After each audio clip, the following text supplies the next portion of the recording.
The knobs feel really good. They have a little center button, like a click. So you know exactly when you're in the center of things. Zero right here. It has a de-esser, so it has obviously input, preamp. It has a de-esser, compressor, gate, filters, EQ, gain, and you can reroute it. So I'm not gonna lie, man. SSL, you guys did the fucking, sorry for swearing. You guys did a good job. I'm actually very, very pleased with this. I'm not gonna lie.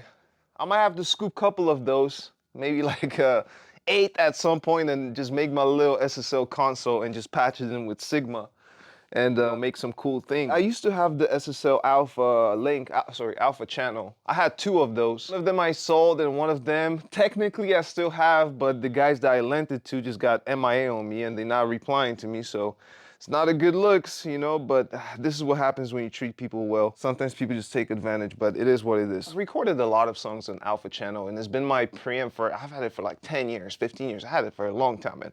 I really, really liked it. The only thing I didn't like about that SSL is that the actual input where you put the cable was like in front, which I always hated. I was like, man, I wish they did something that just had the thing in the back. 'Cause when you have a cool, you know, clean rack and then you have to have this cable sticking in front, it just messes up everything. However, it is handy when you want to plug in a bass DI, or like when you want to plug in something to the DI. So I think if there was an option where you can just plug like a just regular 1/4 inch input up front, it would be really cool. What else do we have? So it has a de-esser, which is cool.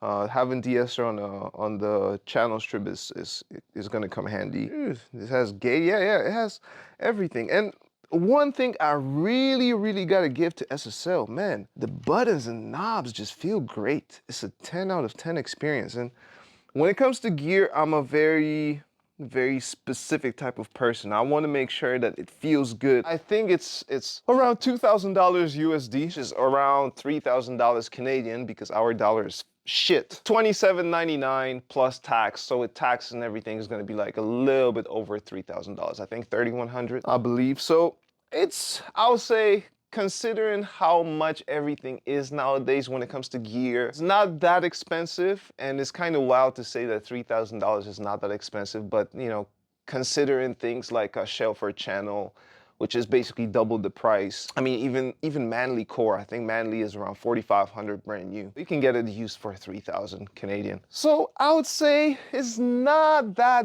bad of a deal. I know I've seen people saying that it's expensive, and don't get me wrong, it is expensive. $3,000 is still a lot of money, but considering how much everything else is, I think it's a pretty good deal.